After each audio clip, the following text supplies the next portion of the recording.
요한복음 5장 39절 말씀입니다. 너희가 성경에서 영생을 얻는 줄 생각하고 성경을 연구하거니와 이 성경이 곧 내게 대하여 증언하는 것이니라.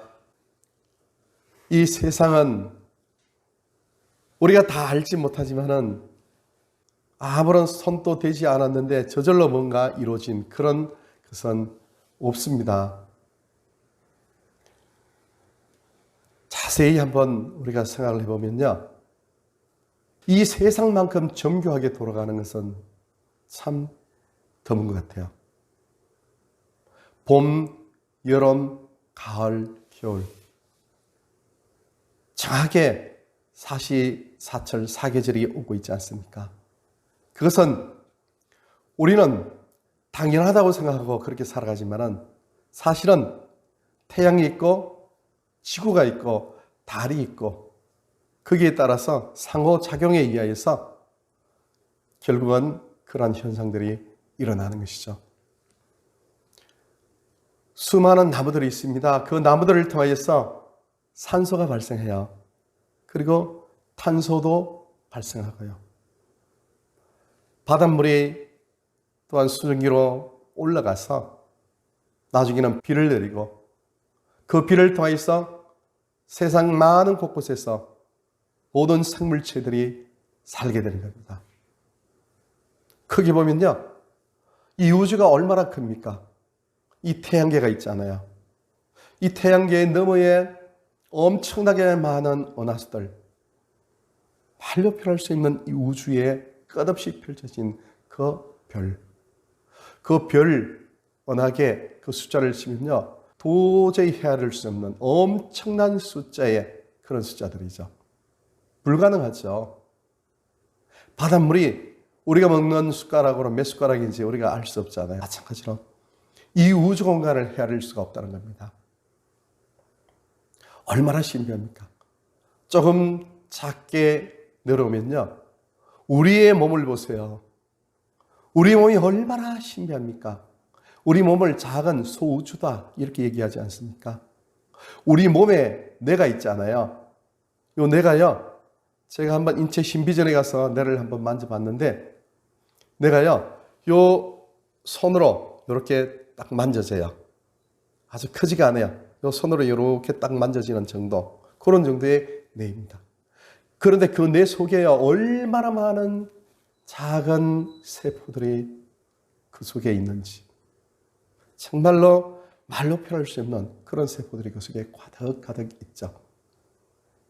머리부터 발끝까지 한번 보세요. 우리가 몸이 이제 음식을 먹고 소위 얹혔다 이렇게 우리가 얘기할 때 있잖아요. 그러면은 머리가 아프고 답답하고 죽을 것 같잖아요. 그럴 때 요 손끝, 여기에 반달 모양 끝 있죠. 거기 그 끝부분에 침으로 하나 딱 찌르면요, 거기가 한의학에서는 소상이라는 그런 혈점입니다. 그거 딱 찔러가지고 피가 나오는데요, 온몸에 다시 기가 흘러가지고 취해서 죽을 것 같은 그것이요, 싹 없어져 버리는 것이죠. 참 신비하죠. 얼마나 신비한지요. 다른 걸 생각해 본다면 핸드폰을 생각할 수가 있어요.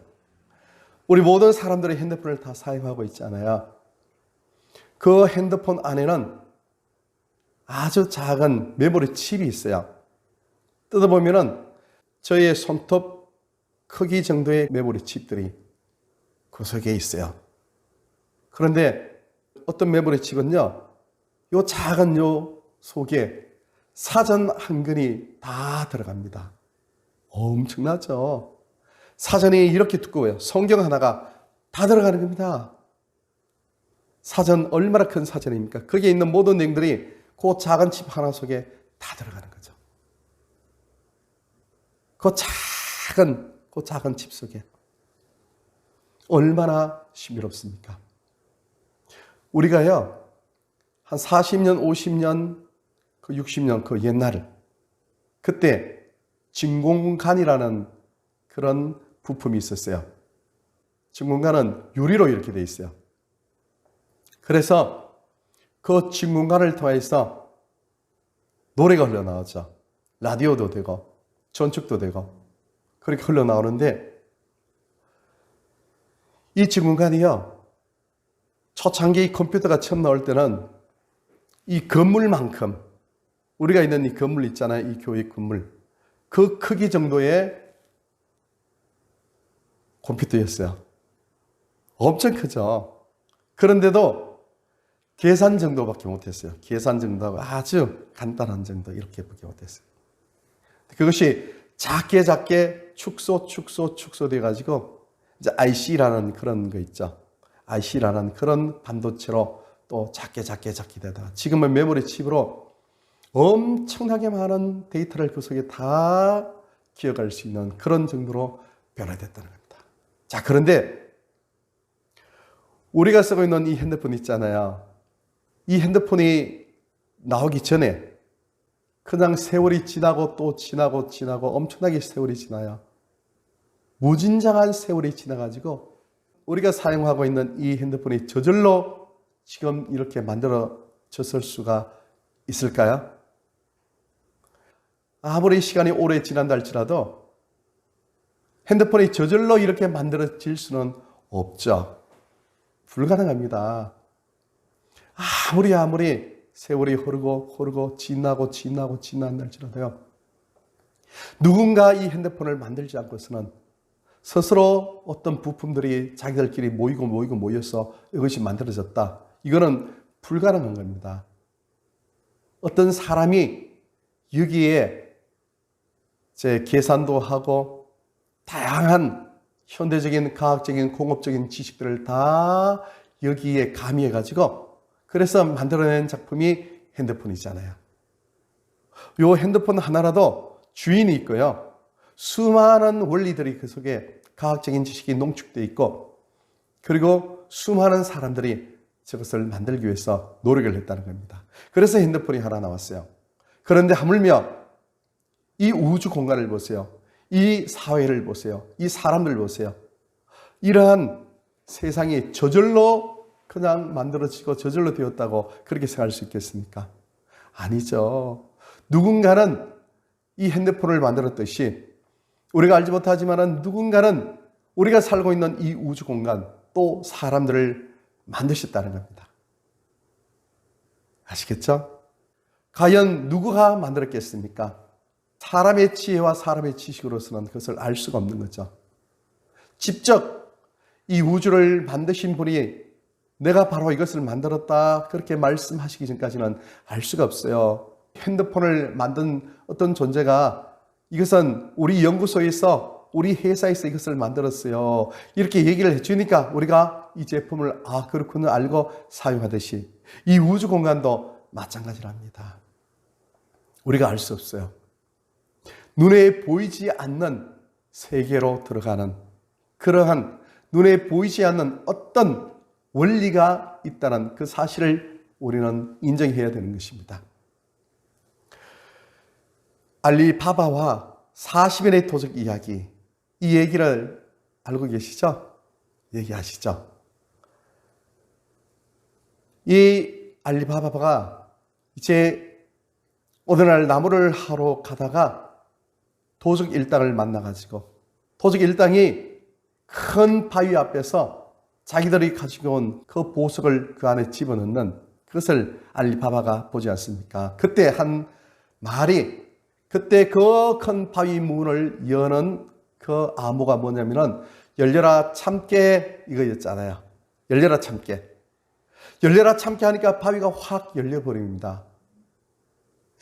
참 이상하죠. 우리가 옛날에 그 얘기를 들었을 때 참 동화 같은 얘기다 그런 생각을 했지만 지금 보세요. 우리 음성 인식 시스템이 있어가지고 우리가 열려라 아니면 그 자동차 시동을 걸어주라 다양한 형태로 홈 서비스 있잖아요. 그 얘기하면은 문이 열리고 또 기구가 작동하고 그렇게 되지 않습니까? 하는 것이 뭐냐면요. 말로 하는 것밖에 없어요. 말 한마디 하니까 일이 척척척 이루어진다는 것이죠. 그때 알리바바가 열려라 참깨 이러니까 문이 촥 열려가지고 그 안에 있는 보물들을 가지고 와서 나중에 잘 살았다 하잖아요. 그죠? 그 문을 여는 것은 다른 것이 아니고 열려라 참깨, 그 암호였다는 겁니다. 눈에 보이지 아니하는, 우리가 볼 수 없는 이 세상 너머에 어떤 실체가 있는데 그 실체를 우리는 천국이다 이렇게 얘기합니다. 그 천국 문을 여는 암호가 있어요. 아무리 찾아도 암호가 없는데 암호를 찾았는데, 그 암호가 뭐냐면은 나는 예수님을 믿습니다. 예수님이 나의 구세주인 것을 믿습니다. 그렇게 얘기하는 순간 눈에 보이지 않던 하늘문이 쫙 열려버립니다. 그리고 그 속에는 하나님이 계시죠. 천군 천사들이 있고요. 영원한 생명이 있고 영원한 기쁨이 있는 그런 곳이라는 겁니다. 그 참 신기하죠. 아니, 참 동화 같은 얘기입니다. 아니, 목사님 어떻게 그런 일이 있을 수가 있어요? 어떻게 예수님을 믿습니다 하는 그 말 한마디에 하늘문이 열리고 천국문이 열립니까? 이 도저히 이해가 가지 않고 도저히 믿을 수가 없어요. 이렇게 생각할 수 있잖아요. 그런데 우리의 지식과 우리의 지혜로요, 우리가 저 핸드폰에 있는 그 부속품 하나하나 내용 원리를 다 우리가 알 수 있습니까? 없어요. 어떤 과학자들, 저것을 만든 사람은, 극소수의 사람은 저기에 대해서 이제 이렇게 해서 이것을 이렇게 해서 이렇게 만들었습니다. 그 원리를 알지만은 대부분의 사람들은요, 몰라요. 저 작은 손톱만한 그 크기에 어떻게 그런 작은 회로로, 그것을 직접 회로로 그렇게 만들어가지고 메모리 칩으로 만들었는지, 원리는 대강은 알지만 실질적으로 그 속이 어떻게 이루어지는지에 대해서는 알지 못해요. 마찬가지로 우리가 천국 가는 그 길, 예수를 통해 영원한 생명의 길을 얻는 그 길, 그것은 우리가 잘 몰라요. 그러나 딱 한 가지 방법이 있어요. 다른 것이 아니고 하늘문을 여는 그 방법을 아는데, 그것은 다른 것이 아니고 예수님은 나의 구세주입니다. 예수님은 하나님의 아들이시오, 나를 구원해주시는 구세주입니다. 이것만 고백하면은 문이 열리고 이루어진다는 겁니다. 자, 그러면은 오늘 본문에 이렇게 말씀하셨습니다. 성경이 예수님에 대해서 얘기를 한다는 겁니다. 성경에 보면은 영생을 얻는 길이 있는데, 그 영생을 얻는 그 길이 바로 예수님에 대해서 얘기하는 것이다, 이렇게 말씀하고 있다는 겁니다. 예수님은 어떤 분이십니까? 예수님은 과연 어떤 분이십니까? 그것에 대해서 오늘 이 시간 하나님 말씀을 상고하기를 원합니다. 우리가 어떤 사람을 알 때 그 사람을 우리가 어떻게 알겠습니까? 친구들 아니면 어떤 소개시키는 어떤 사람을 이렇게 알고자 할 때 그 사람을 어떻게 압니까? 그 사람을 아는 방법은, 첫째는 그 사람이 가지고 온 이력서를 보면 알 수가 있죠. 이력서에 보면은 그 사람이 어느 곳에서 태어났고 어디에서 살았고 또 부모님은 누구이고 그 내용이 기록되어 있잖아요. 그렇죠. 이력서를 보면 알 수 있고, 두 번째는 그 사람에 대해서, 주변의 사람, 그 사람과 가까이 있었던 사람이 그 사람에 대해서 무엇라고 얘기하는지를 들어보면 알겠죠. 그렇죠. 그러면은 이 사람이 그런 사람이구나, 이 사람은 이러이러한 사람이구나, 이렇게 알 수 있죠. 세 번째는 그 사람이 자기가 얘기를 합니다. 이런저런 얘기를 하면 그 얘기를 하는 것을 통해서 이 사람은 이런 사람이구나, 이 사람의 직업은 이런 사람이구나, 이 사람의 인격은 이렇고, 이 사람의 성품은 이렇고, 이 사람은 좋아하는 취미가 이렇구나, 이 사람은 이러이러한 일을 잘 경험하고 또 그렇게 살아왔구나, 그것을 알 수 있잖아요. 그와 마찬가지로 우리가 예수님은 어떤 분이십니까? 이렇게 우리가 예수님을 알고자 할 때, 첫 번째는 예수님은요, 태어나신 곳이 있어요. 예수님이 어디에서 태어나셨습니까? 예수님은요, 유대 땅 베들레헴에서 태어나셨어요. 유대, 지금 이스라엘 백성들이 있는 곳이 있죠. 그것이 유대 땅이죠. 거기에 예루살렘이라는 곳이 있습니다. 거기에 베들레헴이라는 동네가 또 옆에 있습니다. 그 베들레헴이라는 그 동네에서 예수님께서 태어나셨다는 것입니다. 또한 예수님이 어디서 사셨습니까? 여러분들은 어디 사셨습니까? 여러분들은 각자 어릴 때 살았던 그런 고장이 있죠. 마찬가지로 예수님은 갈릴리라는 그 동네에서 사셨어요. 어릴 때부터 자라셨고 30세까지 그곳에서 또한 살으셨어요. 예수님은 어떤 가공의 인물이 아니고 역사상에 직접 존재하셨던 그런 분이시죠. 지금으로부터 약 2000년 전 그때 예수님께서 실질적으로 존재하셨습니다. 유대 땅 베들레헴이라는 그곳에서 태어나시고 또 갈릴리라는 그 지방에서 예수님께서는 사셨다는 것입니다. 그것이 예수님의 이력서에 첫 번째 기록되어 있는 기록의 내용입니다. 예수님께 가까이 있었던 사람들이 예수님에 대해서 뭐라고 얘기할까요? 그렇게 얘기를 합니다. 예수님을 보니까요, 예수님은 똑같이 우리 사람과 똑같이 목이 마르셨다 그렇게 하셨어요. 예수님이 목이 마르셔서 물도 마셨습니다. 예수님은 많은 일을 하시면서 피곤하셨어요. 피곤하시니까 잠도 오죠, 그렇죠? 주무시기도 하고 피곤도 하시고. 또 예수님은요, 우리와 똑같이 울으셨어요. 예수님은 슬픈 일을 보고 눈물을 흘리셨어요. 그리고 우리와 똑같이 예수님은요, 배가 고프셔가지고 줄이셨어요. 배가 고프실 때 예수님은 음식도 잡수셨다는 것입니다. 즉 예수님은 우리와 똑같은 사람이라는 겁니다. 우리 사람이 가지고 있는 똑같은 인성, 사람의 성품, 사람의 성격, 사람의 인품 똑같이 예수님께서 가지고 계신다는 겁니다.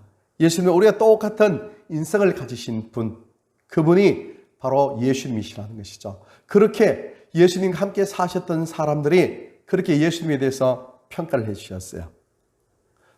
두 번째, 예수님은요, 똑같은 사람이지만은 또 우리와 다른 점이 있다고 그렇게 얘기했어요. 어떤 일인가 하면요, 요한복음에 보면은 예수님께서 7가지 이적을 베푸셨다고 말씀하셨어요. 7가지 기적을 베푸셨다 이렇게 말씀하셨는데 그 기적이 뭐냐면요, 제일 첫 번째, 가나의 혼인잔치에서 물이 변하여 포도주가 되게 하셨다 이렇게 말씀하셨어요. 물을 포도주 되게 하실 수 있는 분은 예수님이시죠. 그분은 신이죠. 능력이 있는 분이시죠. 물이 변하여 포도주가 되게 하신 것, 그것은 바로 가나의 혼인잔치라는 것은 다른 것이 아니고 천국에서 우리 모두가 천국에서 혼인잔치처럼 최상의 기쁨을 누리는 그런 일을 해주시기 위해서 예수님이 이 땅에 오셨다 그 뜻이죠. 두 번째, 예수님께서 어떤 기적을 베푸셨는가 하면 왕예의 신하의 아들을 고쳐주셨어요. 왕예의 신하 정도 되면 돈이 많겠죠. 충분히 재정적인 여유가 되니까 그 나라에서 가장 뛰어난 의술을 가진 그런 사람에게 진료를 받을 수 있잖아요, 그렇죠? 그럼에도 불구하고 고치지 못하였어요. 그래서 예수님께서 그 사람을 고쳐주셨다는 것이죠. 즉 예수님은 이 세상에 어떤 병이든지 모든 병을 다 고칠 수 있는 분, 그런 분이라는 상징으로서 예수님께서 고쳐주셨습니다. 세 번째는 38년 된 병자를 고쳐주셨어요. 이 병이 오래돼서 38년이나 되었어요. 여러분 38년 동안 계속해서 그 병에 시달려 보세요. 이것은 불치병이죠, 그렇죠? 그것은 인생이 살아가는 모든 시간 전부를 다 상징하는 그런 상징적인 숫자가 광야에서의 삶, 40년 아니면 38년이라는 그 숫자이죠. 이 세상 살아가는 광야에서 우리의 삶이 바로 38년이라는 그런 삶이라는 거죠. 이 땅의 광야의 삶을 살아가면서 모든 질병을 다 예수님께서 고쳐줄 수 있다는 그런 상징적인 의미에서 38년 된 병자를 고쳐주셨어요. 그리고 예수님은요, 500위의 기적을 이루셨어요. 즉 예수님은 수많은 사람들에게 영원한 생명의 떡이 되실 수 있는 그런 분이시라는 것을 상징적으로 말씀하신 겁니다. 그리고 또한 예수님께서는요, 물리를 막 걸어가셨어요. 자, 여러분 중에서 물리를 막 걸어가실 수 있어요? 물리를 걸으면 물에 빠지죠, 그렇죠? 근데 예수님은 물리를 걸어가신 분이시죠. 그래서 그 기적을 예수님께서 베풀어 주셨다는 겁니다. 즉 세상을 상징하는 이 바다를 정복하시는 그런 의미로서 물 위를 걸어가시는 예수님. 그 다음에는 예수님께서 뭐를 하시는가 하면요, 소경의 눈을 뜨게 해주셨어요. 여러분 소경의 눈을 뜨게 할 수 있습니까? 못해요. 즉 이 세상의 비진리 속에서 눈이 감겨 있는 사람을 예수님을 통하여 영원한 생명의 구원을 얻도록 진리의 눈을 뜨게 하신 그 사건이 바로 소경의 눈을 뜨게 하신 그런 사건이죠. 그리고 마지막으로 죽은 나사로를 살리신 분이 예수님이십니다. 예수님이요, 죽은 나사로를 살리셨어요. 완전히 죽어 있는데 죽은 사람을 살리셨다는 겁니다. 여러분, 죽은 사람 살았는 거 보셨어요? 못 보셨죠? 완전히 죽었는데 이것도 나흘이나 되어서 썩어 냄새가 나는데 예수님께서 나사로야 나오라 부르자마자 그 소리를 듣고 죽었던 사람이 살아나는 겁니다. 이것은 온 인류가 죄로 인하여서 죽었는데 바로 예수님께서 온 인류를 예수님의 음성으로 예수님의 걸어가신 십자가 보혈로 구원해 주신다는 그런 상징적인 그런 의미죠. 그래서 예수님만 믿으면 모두가 구원받는 그런 은혜를 받는 그런 하나님의 사랑의 선물로서 죽은 나사로를 살리신 그런 기적을 베풀어 주셨다는 겁니다. 이렇게 7가지 예수님이 기적을 베푸셨는데 이것은 뭘 의미합니까? 예수님은 신성을 갖추셨다는 분입니다. 우리가 똑같은 사람이지만 예수님은 하나님의 아들이시라는 겁니다. 즉 하나님이시라는 것이죠. 우리의 모든 죄를 용서해 줄 수 있는, 우리 모든 죄를 짊어지시고 하나님 앞에 제물이 되어질 수 있는 그런 자격을 갖출 수 있는 분이시라는 것이죠. 그래서 사람들이 예수님은 우리와 똑같은 인성을 가진 분이시고 예수님은 또한 우리와 다른 신성을 가지신 분입니다. 이렇게 사람들이 예수님에 대해서 얘기를 했어요. 자, 그리고 세 번째는 예수님은 어떤 분이십니까? 자기 자신이 자기 자신에게 아니면 자기 자신이 뭐라고 얘기한 것을 들어보면 알 수가 있죠. 예수님이 뭐라 하시는가 하면요, 나와 아버지는 하나이다 이렇게 말씀하셨어요. 예수님이 하나님과 같이 일치가 된다는 겁니다. 내가 곧 하나님이다 그 뜻입니다. 그 얘기를 들으니까 유대 백성들이 황당하죠. 그래서 예수님을 막 죽이려고 했어요. 자기가 하나님이다 이렇게 얘기하는 존재, 도저히 이것은 용서할 수 없다 그렇게 되는 겁니다.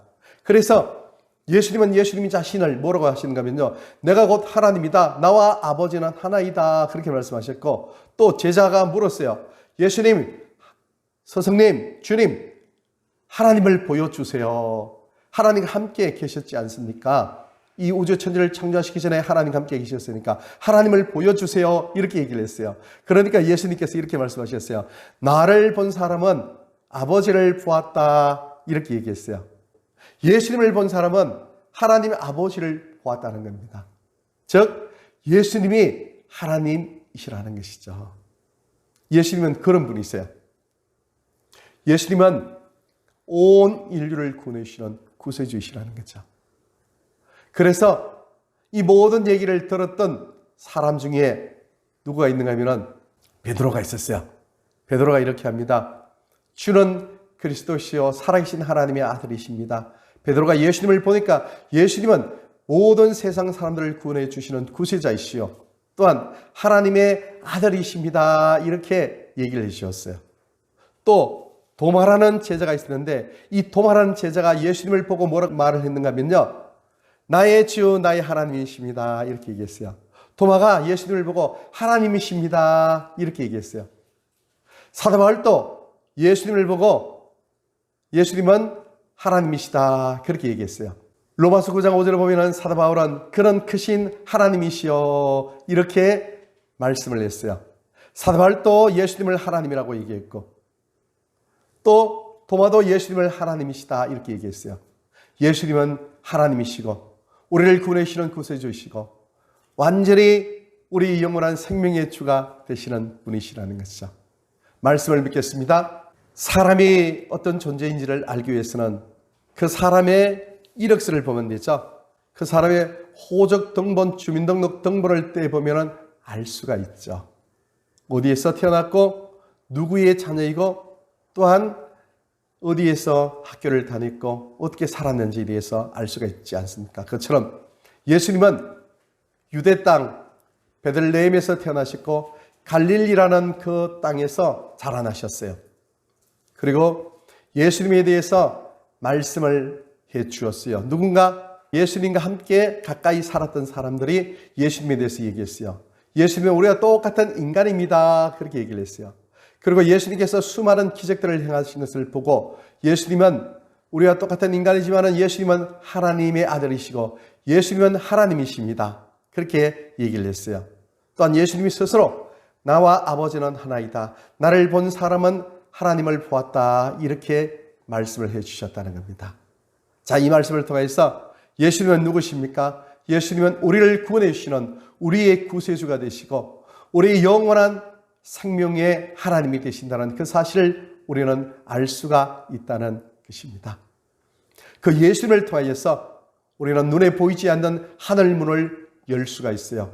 알리바바와 40명의 도적 그 얘기처럼 열려라 참게 하니까 큰 바위문이 열린 것처럼 나는 예수님을 믿습니다 하는 이 믿음의 고백 하나 속에 하늘문이 확 열려서 영원하신 하나님을 우리가 배웠고 하나님의 자녀가 되었다는 것이죠. 얼마나 기쁘고 얼마나 감사한 겁니까? 이것이 어떻게 생각하면 말도 안 되는 황당한 얘기고 동화 같은 얘기지만 이것이 진짜입니다.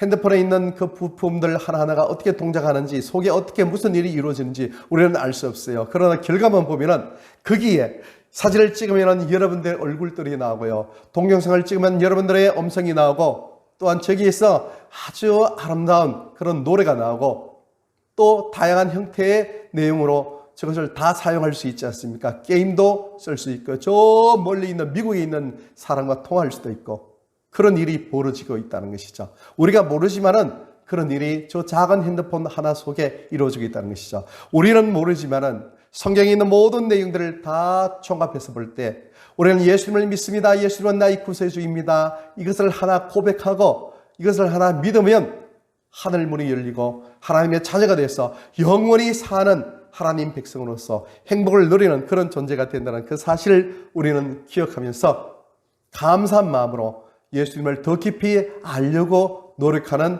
우리가 되어야 될 줄로 믿습니다.